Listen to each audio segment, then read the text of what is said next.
The maid was drinking water when suddenly the madam arrived and said, "How dare you drink water in our glass? These are not meant for servants like you." The madam didn't know her husband was secretly watching and listening. She handed the maid a plastic glass and said, "People like you should use this kind of glass," and walked away. The maid then began drinking water from the plastic glass. Later, the arrogant madam called her again and said, "Why did you put food in a plastic container?" The maid replied, "Ma'am, I didn't find any other dish, so I used this." The madam angrily said, "So the things I keep for servants, now you will use those same containers for my food?" The maid said, "No, ma'am, you misunderstood. I didn't mean that." The madam said, "From now on, don't ever put my things in these kinds of containers. Now throw it away." And she left. The maid picked up the plastic container and went away. Later, while sweeping, the boss came to her and said, "Does my wife treat you badly?" The maid replied softly, "No, sir, she doesn't." The kind-hearted boss said,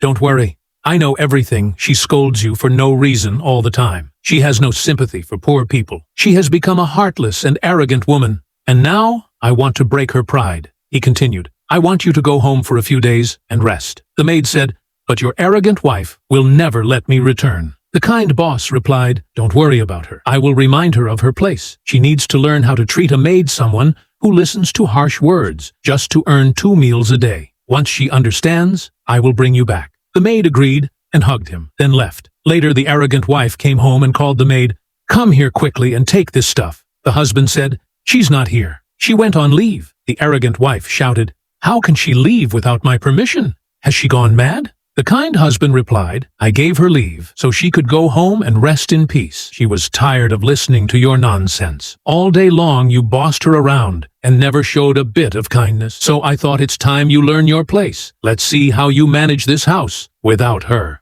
The wife snapped, "So now I should put her on my head and never correct her even if she's wrong." The husband said, "She's older than you. You could have at least respected her age. She drank from a glass, and you had a problem. She covered food properly. Still you had a problem." The wife said, "Then what's the difference between her and us if she starts using our things?" The husband replied, "She's a human too. If she used it, what disaster would have happened?" Then he said, "Now go and manage the house yourself." The arrogant wife said, "She used to act like she ran this whole house. Well, I can handle it without her too." She walked away. The husband said, "Fine then, go and cook the food." So, viewers, tell us in the comments, did the husband do the right things? If you enjoyed the video, like it, subscribe to our channel, and don't forget to share it.